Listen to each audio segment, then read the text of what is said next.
Hello, everyone. Welcome to VR Verdict Podcast, episode 102. Or is it 103? It's 103. Holy cow. Our weekly podcast where we talk about everything VR. I am PJ. I'm Wookie. I'm Koen. We're talking to Koen from the Hubris team, working on the game Hubris VR. Welcome. Thank you. Thanks for having me. Yeah, no problem.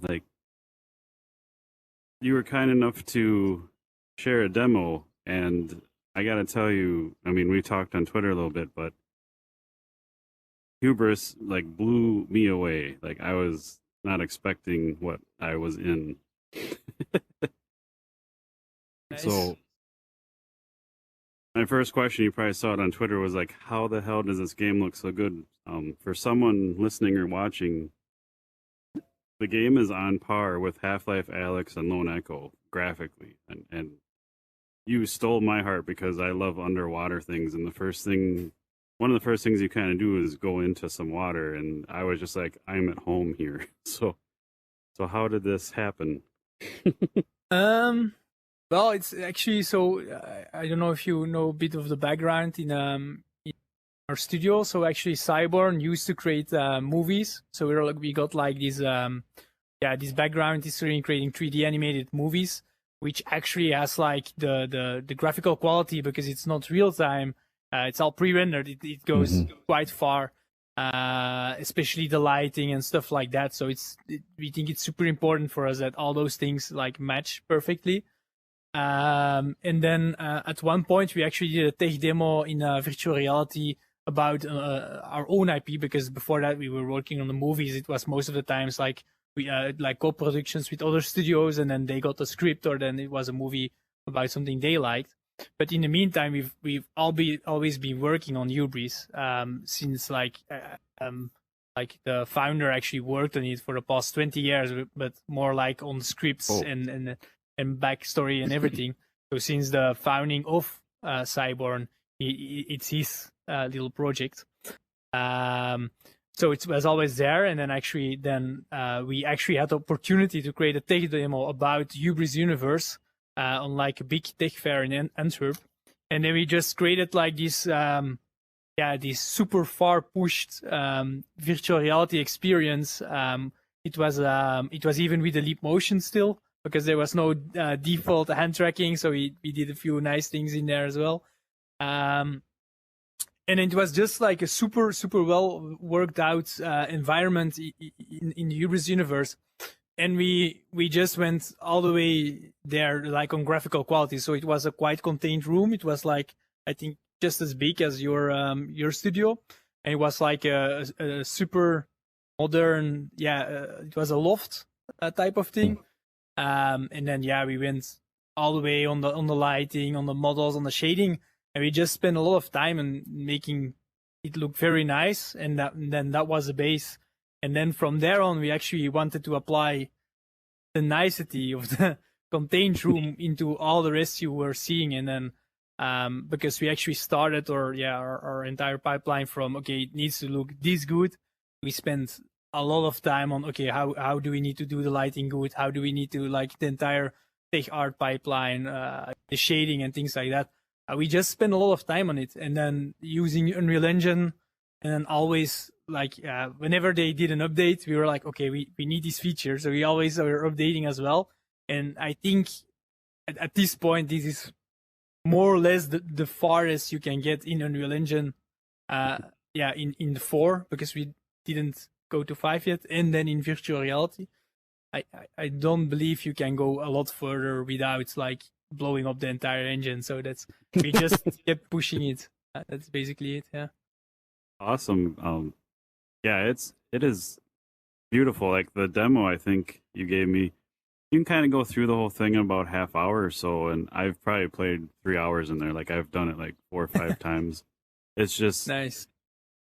You kind of have some areas where you can kind of look around, and it's kind of open, and like I said, the underwater stuff. Like my biggest thing is the spacesuit, and I've seen this in some movies and shows, but I've always wondered why games haven't done this. So like the spacesuit lets you go underwater. Obviously, it's kind of the same thing, and it is so awesome.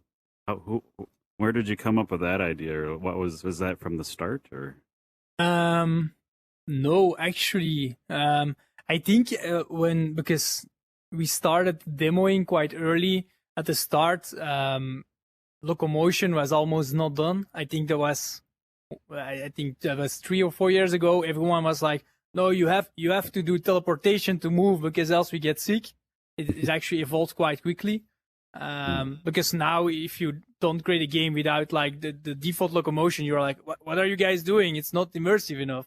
So it actually evolves quite quickly. And at that point, we were actually looking at ways. Okay, so we got the teleportation, but it's not that nice. It's not that immersive, right? So we want to find other ways to move around in the space without breaking anything. And then obviously, swimming, for example. Okay, you're making the physical movements. Okay, that's nice because you don't like your body isn't fighting it. And then we also came up with the first iteration of the climbing. And then if you climb, you're actually also doing something. And then we had swimming and climbing in the first few demos, and then we could still teleport around. And then from there on, we just evolved forward and forward. Obviously, the swimming back, like the first iteration, was definitely not like now. It's getting really, really good. It took us like many tries to get to that point as well. Huh? Yeah, it's really nice. Okay, did you play the demo or no? I didn't even know. I had never heard of it until we went on the podcast the other night. I was just staring at the screenshots, like, holy shit, what is this? So, yeah, you jump into the water in many different areas, but like, and you like float, and you like there's like a quick move. And for anyone who's played Triton VR, you know the only way you can move is to move your arms and swim. But you guys took it another step. Like you can like go backwards, and you can like use one hand and just kind of go up a little bit. Like it feels so good. I was so amazed by that. And it's gorgeous. Like the underwater, just gorgeous. Is this run on Quest 1 or is it just Quest 2? Or it's only on Linked, so Quest 1 and 2 if you use Link or the cable, but you can also do there's PC with the Air and with virtual desktop. Like you can play it, but you need a gaming PC. I was gonna ask, like, hopeful that it runs on a Quest, but I was like, that can't. No, not yet. We will eventually make a port, but obviously it won't be that far yet. But we actually did 2 tech demos as well on the Quest to see how far we could go, and I was back still on the Quest 1, and it is still quite nice, right? But obviously it's a Quest, so we don't got a lot of the niceties. But I think it's just about the good, like the lighting. It needs to have like this nice mood, this nice atmosphere, and then the shapes of the geometry, not necessarily the super big details, but if you can give the impression that you're there, your mind quickly gets into it, and then it fills in the rest of the gaps. So it's less nice, but it doesn't necessarily make it worse. Yeah, and the whole time, like, there's obviously different areas, but there's some really like deep water, and the whole time I'm swimming around in there, I had the feeling like something's just gonna pop out and like eat me, like a big freaking like fish or monster or something. So it had the right vibes. Yeah. Well, not that scary yet, like Subnautica, but I think, that would be nice, maybe. But maybe you will like later in the game swim deeper, and maybe something will catch you. Who knows? We'll see that when it's there, I guess. A little bit of foreshadowing. So another cool thing, your weapon design. So the first weapon you get, and I'm going by the demo, so obviously anyone listening, watching this might change. But you have this little, kind of like a handgun, but it's like an underwater spear gun, and you can like shoot the squids and things. And it doesn't do anything out of the water, which I thought was awesome, because the easy route would have been, oh, this tool does everything, and you guys didn't kind of go that route. So, but the shooting on land feels really good too. So, maybe tell us a little bit about weapon design and Actually, so what I want to say as well, so the current weapons as well, they were like slightly off calibrated for some headsets. So because we're working on a Steam demo right now and it runs completely on OpenXR, so that's also quite nice. And then it will support all the headsets and perfect calibration. So if someone would play the game or saw some footage and thought that sometimes the aiming was a little bit off, that's probably why. And then the weapon design. I think we like the game itself went through so many iterations. I think we went from like a very heavy narrative approach based of game to this like more action adventure type of game. So that's what you're seeing now. And at the start, we didn't necessarily want to have like shooting combat into the game, but it just grew into the game and into the design, and we wanted to see how that went. And then at the first iteration, we actually went with, okay, maybe it's nice if we got a gun that you can use only on the water, and then later we can see how that evolves. So I think the game is really, we just like went over something. Is this nice? Yes, okay, we can keep it. If this is not nice, then we dump it. And then we just added a lot of things over and over to it. And then eventually it needs to feel right for us. And then we start shooting. And if you are like, okay, no, this is not good, then we keep changing it, and then eventually you get to the point where it feels this nice. But I think we grew like easily. There's like maybe 20 stuff that went into the garbage bin before we get to this point, and that goes quite far actually. Even with like concept art, we try to keep iterating over it. The founder of the studio is always like, he's quite strict in the things that if you find something in our universe and it matches too much like with something in real life, it's not really sci-fi, right? Because well, it is sci-fi, but our game is not the future of the world. It doesn't necessarily. It's just another universe, right? It's not connected. So we wanted to always go like one step further, and then like, okay, then we go with the design. Does this look like something like too familiar or not too? Like it's like a fine line, like it can be too, and then we go over it again, and then eventually you come to okay, this is a harpoon gun, this is nice, okay, but it's not nice if you like can make it shoot too fast, and it needs like this nice reload time, and then you need like the heaviness when you shoot because it takes a lot of time. It's basically a lot of testing, and then being very honest about your product, I think, and then throwing it away if it doesn't work, and then iterating when it does. To that point, it's kind of towards the end of the demo. You come out of the water up on this like landing platform and shoot a couple things, and then there's you're supposed to go down into the base, and it's kind of blocked. And I was so surprised to like turn, and there's like this huge crane, and you actually like, and like if your player is like this tall, the crane's probably like this. And you climb up into it, and then you like drive the entire crane and like pick up that box and move it. I was not expecting any of that. So, are there more planned mechanics like that with like in-world items that you're gonna have to deal with? Let me think. Yes, but not necessarily literally like the crane. But we did try to like put in like a lot of things that we think, okay, this is nice to have in VR, and this is something you can probably only experience this way in virtual reality. Especially, we try to play, for example, a lot with heights and like with big objects, because obviously, like a big container, you can't move it by hand, so it makes you need something bigger for that. We do got some other like mechanical stuff that you drive later through the demo, and there are a few things, but not literally like the crane. The crane does come back here and there, so it's still used. But like, the design of the crane Wookiee is really neat because it's, like I said, it's really high, and you drive it. The inside of it is kind of open, so you actually drive it over the big box, and then you move it. It's just really, it's very sci-fi. It's really neat. That sounds cool. I love it when games have those like unique mechanics, because I've complained before, like, you know, the new Halo came out, and speaking of non-VR games that do this sort of stuff, I remember playing, like, I think it was Halo 5. It's just same old Halo, not bad. You're just running around. And then there'd be a cutscene where the Halo guys are, the Spartans or whatever, they're skidding down like a slope, shooting stuff, like all dynamic. Like you're sitting here like, okay, this is okay. And then they're doing all this crazy stuff in the cutscene.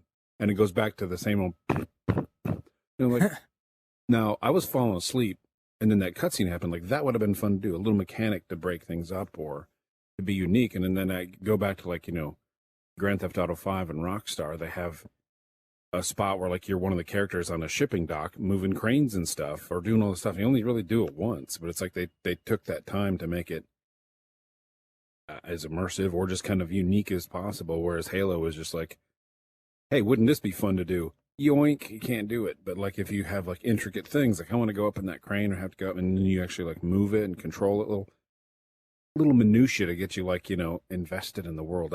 Those details, like, get me all the time. I'll sit there and do that for like 2 hours, just messing with it. I did drive that crane all around that platform and was doing weird things with it. What can I pick up? Can I drive it off the edge? Like all sorts of crazy stuff. So that sounds neat. What is if I can ask, like, what is the game about? Because the screenshots make me want to play. Maybe we should have started with that. Yeah. But anyway, so Hubris is a sci-fi action adventure game, and you actually take on the role of a O recruit. And a O is like the Order of Objectivity. It's like a big space organization. It rules like a super big part of the galaxy, and they call it the Order of Objectivity. And basically, you are a recruit, so you're trying to, like, grow into the organization and become actually an agent of the O. And then in the game itself, you actually are flying towards your last mission. So the tutorial is actually an introduction towards your last mission. You get, like, this new space suit, which is, like, extra powerful. You can actually climb, you can swim with it, and then you get used to, like, your new toys. And then you get sent off towards the Pillar planets. Which is actually, it should be quite safe system at the edge of the galaxy of the O, of the Empire. And while you're actually flying towards that spot, suddenly you get, like, an emergency call from one of your top agents, and it's Tyrum. He's like a super high ranking officer of the O. And he actually says, everyone in the ship, stop, like, immediately now. What you have to do, we got, like, this emergency call from a secret agent nearby, and you are the closest ship to that planet, and you have to go down to that planet right now, and you have to find her because she's in danger. We didn't hear anything anymore of her, but obviously she's on some kind of, like, big important mission, and you're not necessarily as a recruit, but there's two agents with you, like actual soldiers, and they have to fix it. So, but then by the time that you actually, you start landing on top of the planet, and then while you are actually trying to land, another spaceship actually swiftly exits the atmosphere, and you have to dodge it. And because if you dodge it, you actually miss the spaceport, and then you actually land in the water. And then from there on, you wake up again. The two agents are gone. And then you meet up with your pilot, who is it's Lucia, and she quickly explains to you, so the agents are gone, they're already doing whatever they have to do, but I don't got contact with them right now. Maybe you can also go and check out what happened. Is something going down there or whatever? Go and find out, and then that's where actually the entire adventure starts. That even still sounds pretty fun, yeah. I love the opening. Like, the tutorial was great. And had some funny stuff. But I love the opening, like the back door of the ship opens and you're underwater and you just swim out and that's where you're at. And it's just, instead of just, like, spawning somewhere, like, you actually, like Wookie said, you don't watch the cutscene, you are the cutscene type of thing, and you actually do it. So, yeah, it was really neat. And I think that sort of stuff probably comes from the movie, the cinematic background, just like to give... I love it when people kind of do that stuff because it makes you want to feel like you're in the movie. I've always hated cutscenes ever since, like, PlayStation 1, when it's like, hey, here's like a fully rendered thing, and then you come in and here's, a 4-poly character, and you can't tell what's going on. I'm like, No, that's not very nice. You know, bait and switch. But like, I love it when the game makers and I was like, you know, you guys like make you feel like you're part of the movie because we don't really have that. Like, as cinematic as games try to get, you know, you always got to die and respawn. I'm always like, I want to feel like, you know, Han Solo, who's always like kind of half screwing stuff up, you know, like getting out of it by the skin of your teeth, not just restart. And you know, like the expanse of that bottom left screenshot and that 4 screenshots we have, that sucked me in. So did the top left one. Those two are just like, I want to go to both of those places. And you know, just from the look, it's like cinematic as crap. Nice. Yeah, it's also whenever we did the cutscene thing, we don't want to lock down the player because it's super annoying. Obviously, there are some spots where we do it, but we almost like literally time it, and then it's like, okay, this is it. We have to like either shorten the dialogue, either make it interactive, or just just make that the player maybe can skip it. But then if he can skip it, you don't want to like pull the 2 triggers and then skip the dialogue because it also breaks it. So we try to bring it as close as possible. Obviously, it's super hard to do it in VR because you can just pretty much do whatever you want. Like, what's the limit? Like, if you push the main character, will he just like push you back, shoot you in the head? I mean, that's nice, but yeah, you have to somewhere to have a limit. But we definitely try to explore it as far as possible. Those things, yeah. And in the opening, I thought it was really neat when I already forgot his name, but the top guy, it's like it's like a hologram of him, and it looks really good. But you can like you said, you can do whatever you want. So like, obviously after the first time I played it, the next couple of times I was just seeing what was going on behind the scenes if I could. I was walking around him and like put my head into the hologram, and but it looked really good. And I love how the start of it, like I said, you're on the ship, you're in space, and you kind of think it like the story's going this way, and then all of a sudden when you finally play, like you crash landed underwater, and it's not like a space game anymore. It's like you're on a planet trying to survive and find things out. Yeah, like immediately in the action. Yeah, that's nice. But I think it actually wasn't that easy, and we went with that introduction because it's definitely most immersive.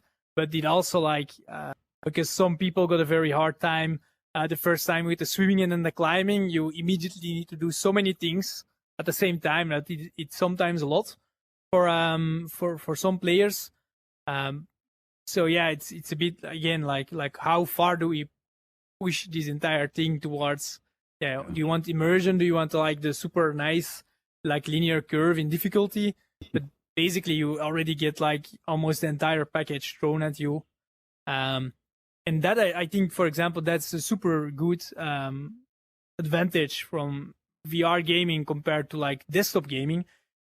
If you would have a start like this on desktop gaming, your player would have already like you needed like 7 different buttons. Okay, press this to swim, do this to go that, and do this, and then. But now it's just like, yeah, just move your hands. You want to climb? Sure, just grab onto something, and then it's way more intuitive compared to like, I mean, you would need like half your keyboard, and then that's a nice thing.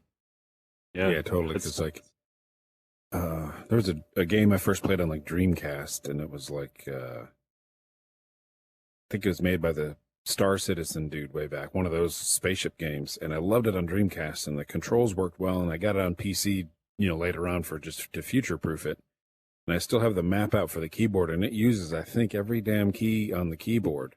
So I've never actually played it on PC because I'm like, I don't have the time to learn the keyboard. Like, can I use the controller? Like, they don't have the controller scheme, which was perfect. Like, put that in the PC. So I love the VR, especially when people are like, you know, just try to use your hands as much as possible. That is so cool. Because you're just like, these are my controllers. To your point, like, I was kind of surprised to see there's some light platforming in the game. But you guys really did a cool thing with it where, like, you're in this pool area on some water, and you got to, like, go underwater and like blast up so these rocks float up so you can actually make your way up, and they're spaced out pretty well. You can just jump to a couple of them, but the rest of them you have to like run, jump, and then as you're jumping, you have to like hit the grab buttons on the controllers to grab the ledges and pull yourself up. I thought that was so amazing. Nice. And the first time I did it, I went through without an issue. And then the second time, I just got in my own head and I was like not catching the ledge and falling and all kinds of things. But it was really neat. And it's, again, you're using your arms and your hands, and it was very enjoyable. Yeah. And platforming in VR is not done very often. So I was kind of shocked. I always try to do when you can climb in games, I try to do the dynamic stuff, like, try to jump up and grab with one hand, and I can never do it. I don't know if it's a limitation of the game made it. You try to like, just to see if like in motion, can I grab on? And half the time I can't. I don't know if it's because I miss it or, like I said, if the game is not really. Normally it's the game, I would say. Yeah. I'm like, we played Zero Caliber. I hadn't played that. And we played the Quest version. It's fine. You're going through like a training thing, and you got to like, do the overhand, like monkey bars almost. And there's like one where like it's broken and it's kind of just hanging down. And I just like kept going through it. And I was like, is it me or the game? It took me like 6 tries. I'm like, this isn't that hard. Again, it's a, Quest port, but I always like it. No idea. I think it's mostly about implementation as well, but it's quite tricky, I think, to get it exactly right. For example, the floating rock section is a good example. We get a lot of people that get frustrated there because the geometry of the rock, like normally our climbing edges are more like this roughly, so it's sharper edges, but this is more like a rock, so it has a little bit of a bulge. So what happens if you would jump and you would, like, if you would grasp like this, then it would probably almost work. But most of the people, like even in virtual reality, they play like with the controller, so they got their hands like this, and they're like, and they just move a little bit. And then what would happen is before they would grab onto it, like for example, your entire body is a collider, right? It has collision with geometry, so you would bump yourself off again. While if you would just like go the immersive route and then like grasp onto it, then it would work. But that's stuff that we are tweaking constantly. And it's the curse, but also the nicety of making a VR game. The room of freedom is huge, right? Like you can do everything you want, but you can really do everything you want. But so that's also a problem in like developing the game and getting the things right, because if I grab this corner of the table, then it has to work, and this as well. While in a desktop game, you just say, okay, press this button to climb, and it would always snap. Okay, the hand here, there, and that's just, you press a button and it works. But we need to take like everything into account. Yeah, like ladders and stuff, trying to time your hands when you're trying to climb fast. In real life, it's fun. You're kind of doing your real life motions. But if the game's ladder is a little weird or something like that, I fall off every time. I'm like, no. But it's just me. I don't know if you guys did this on purpose, but I thought it was a happy accident if you didn't. To kind of bridge the gap between people that were getting frustrated. Like I found an easier way to do it, where you just kind of hold the grips down, you run and jump, and you just catch it. I was always like timing my button press, catching it, because it felt more natural. But like I said, that time I was just in my head and falling off after I've already done it. I found that out. I'm like, oh, that's a good compromise to kind of get you in the action. You don't have to time it. You can just keep it shut, and then it actually snaps. We also did it. We had the timing thing, and it gets really hard for some people, especially because not necessarily the timing, but it's very hard for your body to know exactly when to grab. Like, okay, now I grab, and then the timing is too short. Like it's like maybe 0.2 seconds, and everyone would miss it most likely. So if you would just fall on top of it, like, it works. That's why I was so surprised. My first go through it, I did the button press, like I didn't even think about it, and it just worked perfectly. And I'm like, damn, that was really good. Like, all hell broke loose. Did you happen to record you bouncing off the rock? Because that would be a funny, like, especially if you could have like a camera, like watching somebody do that, like a quick cut scene of like a montage of you failing, just bouncing off left and right. Yeah, Good stuff. So you said shooting wasn't like a big part of the game, but it kind of grew into it. Like, how does that happen? Or did I mishear that? Because at first we just thought, well, when we started the game, like when we actually started, it was not done to have like I mean, it was all like the Star Wars, the Vader Immortal series. That was like, whoa, this is nice, right? That's the moment when we started the game. But then when we kept developing it, we just wanted to have to have more in it. We wanted it to feel right. And the founder and me as well, we are great fan of shooting games and actually action adventure games. For example, and it's a flat 2D game, but Fallen Order, like Star Wars Fallen Order, we thought it was great. So I think we just wanted to put the things in there that we really loved, and it just matches so well because it's a sci-fi action adventure. It's like the match made in heaven, right? And that's just when at one point we just said it. You know what? We just go all the way with it. And then we also like started developing a lot longer than planned onto the game. But now, like the demo, how it is right now, and all the scenes that are still coming, I think it's like perfect. Like we were able to pour everything in it that we wanted. And if the game is done, then we are like, okay, nice. We didn't take the compromises that we wanted to, and we just went all out. Sure, it took us longer, but now it's really this nice game, and we like shooting, so shooting is in there. We like the platforming to some degree. We also put it in there. We like a little bit of exploring, a bit of so gathering and stuff, resources. That's all in there, and then now it feels as one nice whole unit. I'm so glad to hear you say that you're somewhat inspired by Fallen Order, because that was the first feeling I had. I'm like, this is freaking Falling Order in VR almost. Like, so that's awesome. So you accomplished it. Nice. Thank you. Great. I do love, like those games, like you have a little bit of everything, action, the exploring. Because Wookie and I are both kind of similar that way. Like, we'll kill everything we can and then just take 5-10 minutes and just look at every corner of that area and check it out. So, because we talked to a lot of developers, and even before we did that, I always felt bad. I'm like, you're just running through a game, like you're missing all the stuff someone spent a lot of time on. So I like to go in there and look at it. Yeah, one of the people we talked to on Twitter, I think he said he stayed up for 20 hours and finished the Halo campaign. I'm like, wait, I know like Halo's not supposed to be open world usually, but they made it open world, and did you just ignore that? Like, I couldn't, even though like I'm kind of like, well, why does every game have to be open world? This should just, you gotta really focus on that stuff. But then I'd still, if I went in there and gave it a shot, I'd have to go look around, be like, what did they, do? Because like, said it on with other devs when we were chatting, but like Witcher 3, I just walked around that game for like weeks. Like if a VR game looks like this, I might have a problem. Yeah, I think if you actually spend time on every corner, you will like definitely pleasure a lot of our artist guys. I think like we at one point we worked so long on like this huge prop, and then we were like, but they're only gonna spend 2 minutes in it, and then okay, but it's part of it now, and it makes the entire feeling feel right.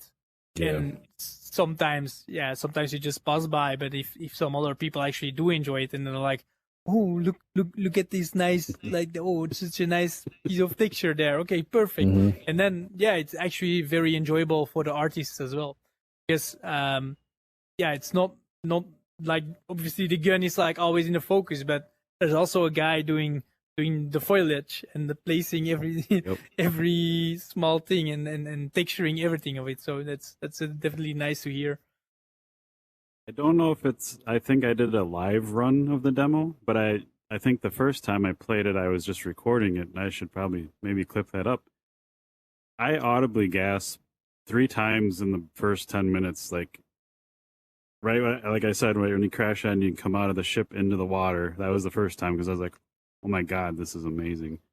The first time I think was in the ship when you're practicing swimming. And then the third time when I first got up on land, before Wookie disappeared. You'll come back. And then the third time, when you first kind of get up on a higher plateau, and I turned around and you see, like, I don't remember if it's a moon or a planet, but the planet against the water against the landscape. I was just like, I audibly made a noise, like, or commented, and that's a pretty big thing because I don't do that a lot. But and it was just like automatic. So the game is just gorgeous, like the backdrop and. Actually, also, so we put into the game that you will, because part of VR is the immersion, and also like the even something like this, like you would like the. Oh, you were. I teleported out. I just want to rotate it. I mean, even an environment like this, yes, it's simple, but it's nice to look at, right? Like you can gaze a bit, you can think a bit, and we put several scenes into the game where you will be like, oh, nice. I mean, the scene that you will get into. So after you're in the service entrance towards the spaceport interior. That will be the next big one, and I mean, and it will be very nice when people are actually going to like explore that scene. We are looking forward to actually. But it's hard for me because I'm super excited about the game and about the content that comes. But we try to put those scenes like in there like over and over and over, because it's not just nice art. It's part of what makes VR, right? So you got action adventure, but the exploration is also just part of like just looking at the scenery and thinking of, whoa, this is nice, right? If we put someone in our demo, like even this Friday we had three interns that will do an internship in February, and we let them play the game, and they started playing the game for it, and then like they were like 50 minutes to an hour playing, and then I told them, and they're like, what? No, it was only 15 minutes. And that's when you know that you put everything nice. It's like, okay, this is super immersive, that you lose yourself into like the universe, and that's what you need of a game, right? It's like if you would read a super good book, you would also completely lose track of time. It's like, oh shit, it's already way late in the evening. We wanted to have that in VR, and it's even more dangerous. It's even more prone to happen in virtual reality. Like you put on your glasses and you put like it's like in the morning the light just went up. You put on your VR glasses, you play something, and you take it off, and suddenly, oh, it's dark. Maybe I have to go to bed.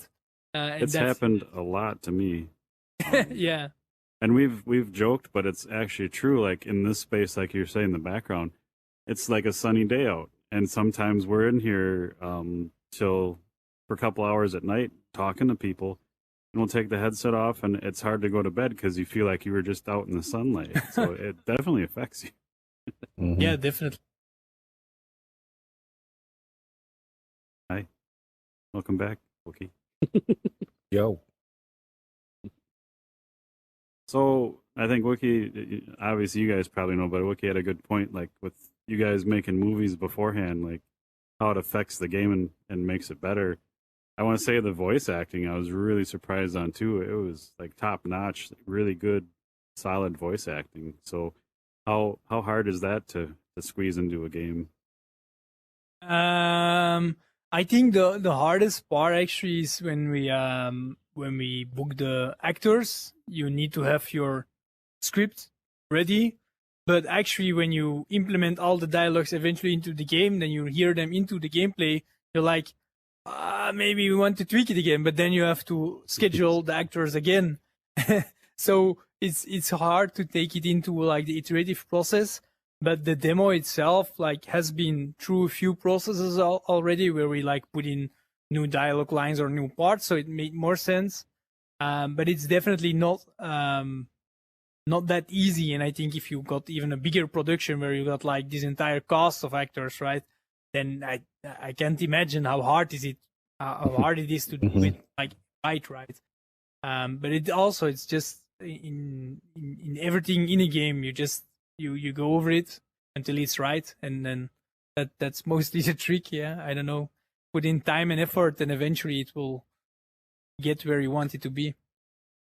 Do the same people from your team that, when you were doing movies kind of switch over to the game and kind of do the same parts like that? Like someone...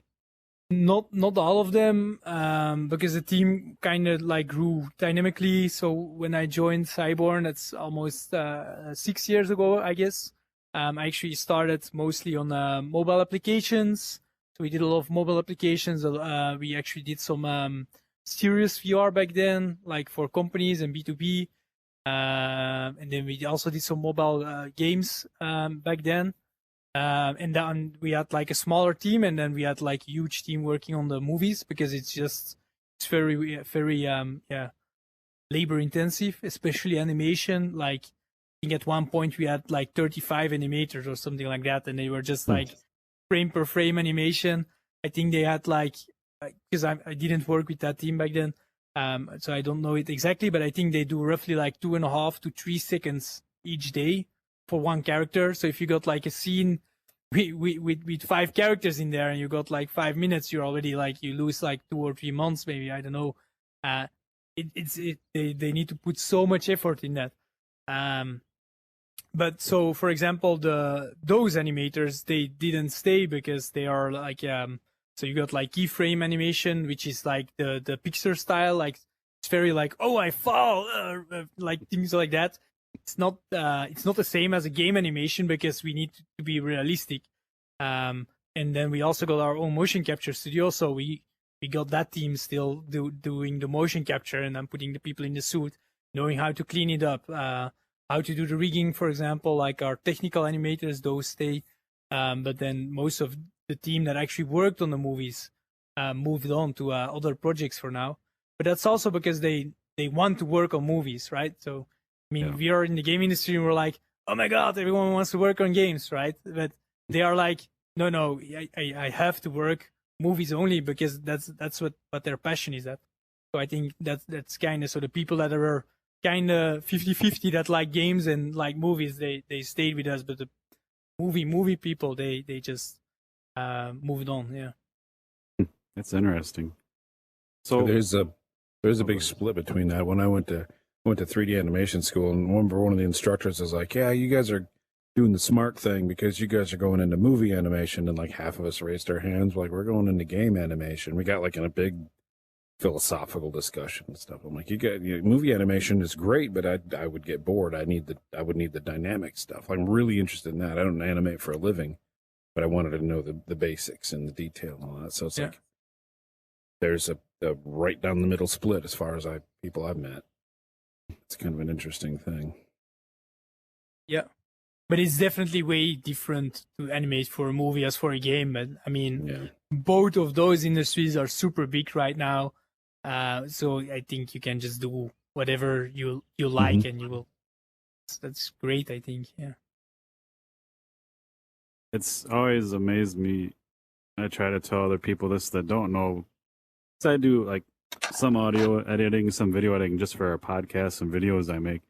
And people don't realize, like, to make a minute video, that is normally like a 2-hour process. Yeah. So like when you see all these content creators and stuff, and people are like, you know, whether you like them or not, or you watch their stuff, like, it's a lot of work. Like, they put in a lot of time and do a lot of heavy lifting with the videos. So when you see a really good video, make sure you appreciate it, because someone took a lot of time on that.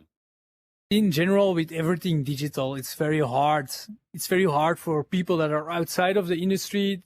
Like, if you don't work with a PC day to day, you know how to create stuff with it, you can't imagine how much effort it takes. Like, if you see a house, then you know, whoa, that's the house, someone had to like physically build it. It will always be like that, because it's hard for people to grasp how much time and effort gets into it.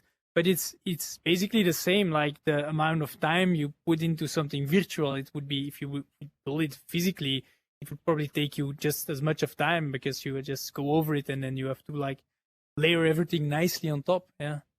Yeah, that's a good point, because like people know, well, houses have plumbing and electricals and lights and finishing. And I watched a video.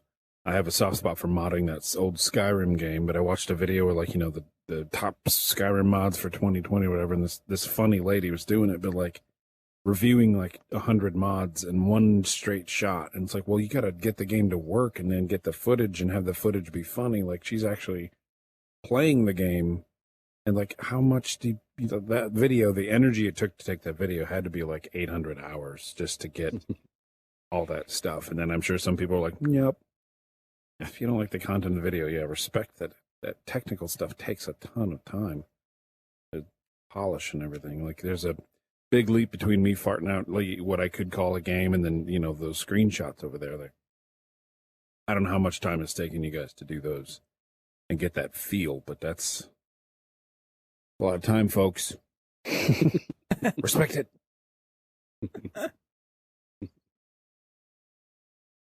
So, as far as the game, Hubris, do you guys have like a launch window you're aiming for, or are you just kind of when you're done type of thing?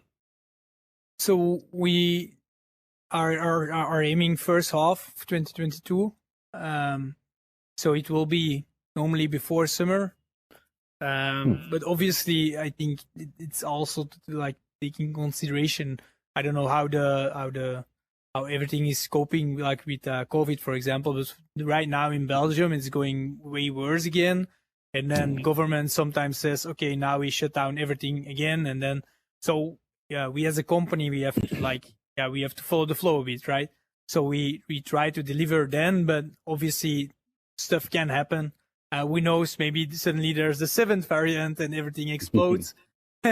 Let's hope not, right? But I mean, but we aim before summer, but stuff can always get in between, right? But that's what we aim for. That's nice. That's awesome. I love just, see a cool game and it's not like 3 years or 8 years away,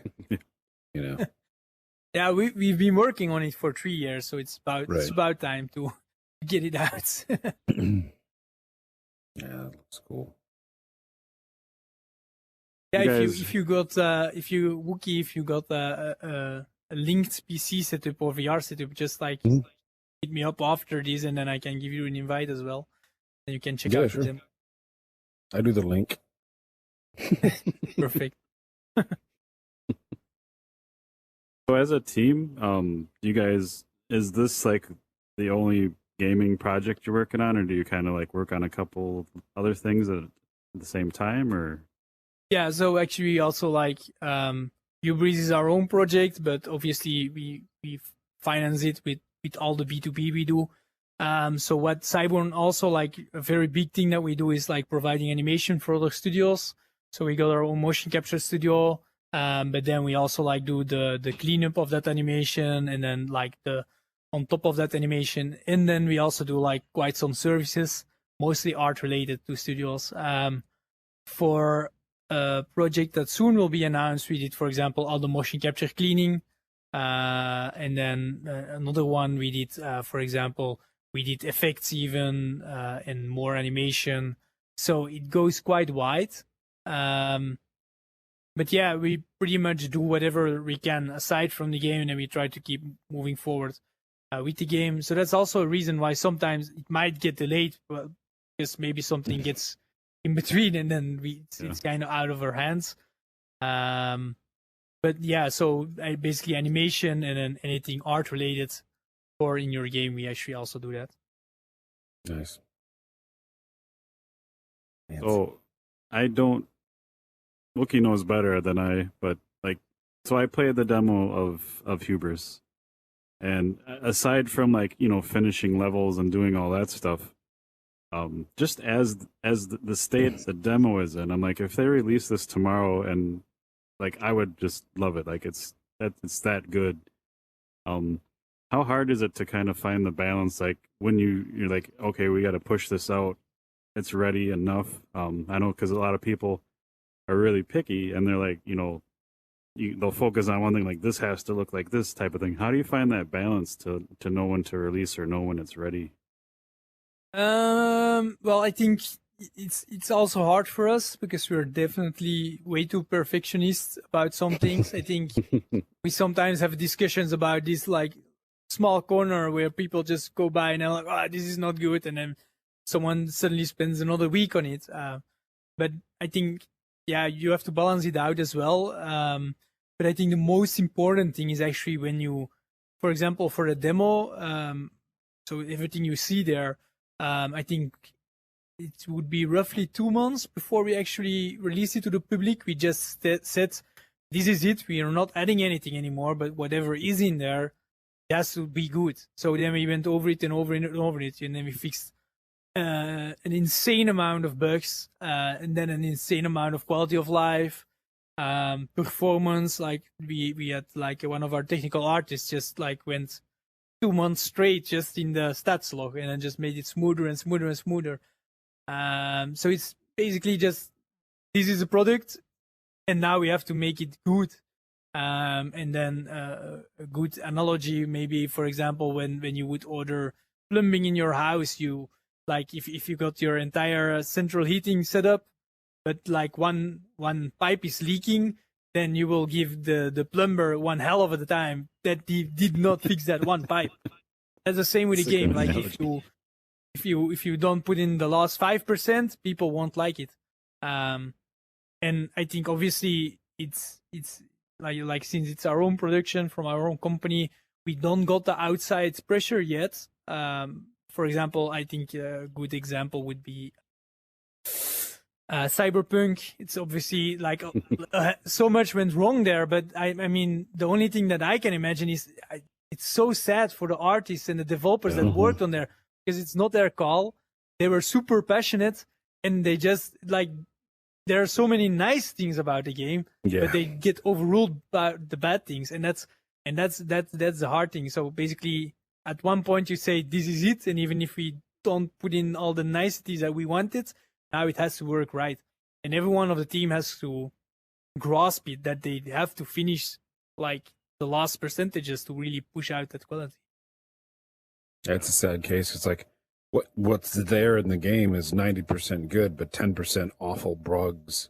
But then the other side is all the videos that, you know, that the developer themselves like hyped up, and like a lot of that stuff wasn't in there. So there should be another 50% of like, you still see like the leftovers, like they have skill trees where the skill trees don't do anything. Like, how do you leave that open? Like, that's the kind of stuff where like if the last 5% is like the lid and you have to put the lid on last, like, and everyone's spending their time filling up the pot, and then you got to rush it out, and you, like, sometimes it takes a while to put that lid on, you know, like they don't give them time to put the lid on. Like, come on.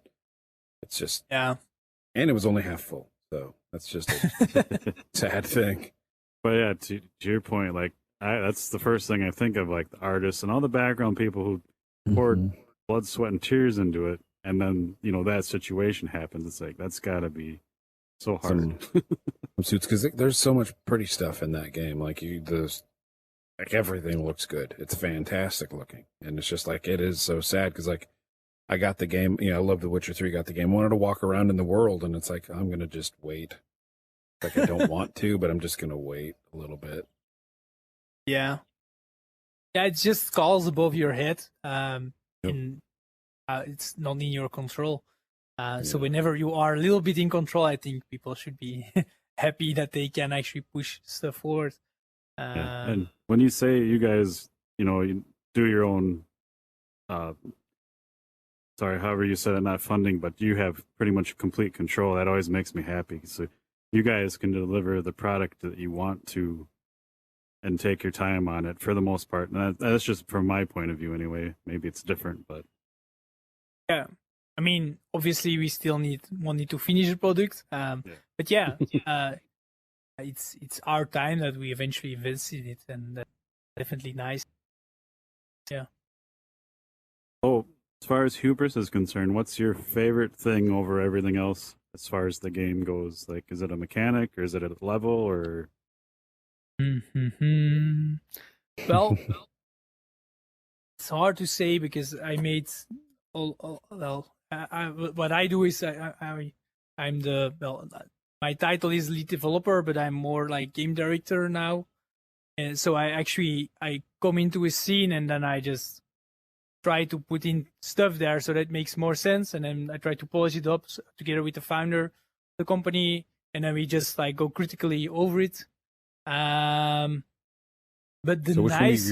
Which one of your children's is your favorite? Which one of your babies?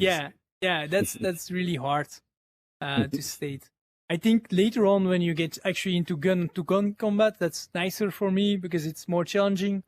The AI of you're gonna fight against humanoid enemies, and the AI is getting quite nice, I think, and that's the point. Like when I was playing Half-Life Alyx, I actually was rolling on the ground like dodge bullets.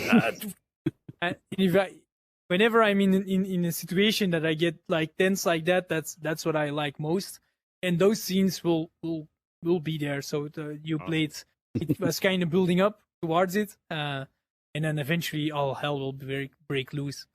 I'm gonna have to clear some space. And Yeah, I love that you. Sorry, I love that you say that because, from your standpoint, you're probably like, yeah, the first parts, you're learning stuff and it's boring. But I love that I had that time and I could just, gaze at the open world and take in all the beauty of it because that's how beautiful it is. And then I'm glad to hear you say like, then shit will hit the fan and like, hell will break loose. But I'm glad it started out slow to give me time to like just admire everything. It's also a hard thing to realize that it's not as slow as we think, but we spent, I don't know, I think I'm not exaggerating when I played the introduction like over 100 times. It's just you have to do it over and over and over, and eventually you know exactly what you have to do, and then it all seems so predictive. But if you play it through the first time, first off, everyone plays relatively like between 50 minutes to an hour. So that's how long they play. Anyway, if we play it, we can rush through it extremely fast. I think the fastest time is 16 minutes or something. But that's also because we know a few glitch spots. Speed run. Yeah. I'm looking forward to the speedrunners. I have to say that's in 27 minutes. Yeah. That's one thing, like one aspect of gaming that I think it's awesome that they do it, but the way I play and the way I game, like that just doesn't like fit into my wheelhouse, but it's always interesting to watch them for sure. Yeah, but the funny thing about speedrunners is you would say they don't enjoy the content, but they played it so many times. I mean, maybe the first time they just played decent, and then after that they go, okay, how can we abuse everything? So they probably walk this section and then they just look everywhere, and then maybe they even grasp the game way better than anyone else. But then what you see, that's the thing you said earlier about how many hours they spend in it. Then you see the speedrunner finish it in 5 minutes. So like, oh my god, what you're doing? But they probably spent absurd amount of times in there. My favorite story of those speedrunners, I think it was like the Japanese version of the Ocarina of Time on N64, where there was like a bug shipped in the Japanese version only, where they did it and they could finish the game, like go right to the last level. It takes like 15 minutes or something to kill the whole game. And like the speedrunning community still calls it, in because that's the way the game shipped in Japan. You have to play the Japanese version of it. It's like, who figured that out? Not me. I don't know. I'm 1 foot in that because I will like if there's like gunplay and stuff like that in a certain game or something, like I will like practice and do like how I would like to play that gun, like I would like a mission to go down and just be prepared for anything and just keep practicing that stuff, which is a kind of like the speedrunners just redoing the content as quickly and as perfectly as I can. But I do that so that while I'm just walking around in the open world, something crazy happens. I've got some tactics and, some strategy. So it's kind of like both. Like I will overplay that one part and then I will just like walk around for hours, like there's no speed run to that. But I love games that let you do either one. It's still fun. Yeah. So we're coming up on our hour here. Is there anything we didn't talk about that you wanted to bring up or point out, or? No, I don't know necessarily. I think it's maybe interesting for the people that might watch it, even.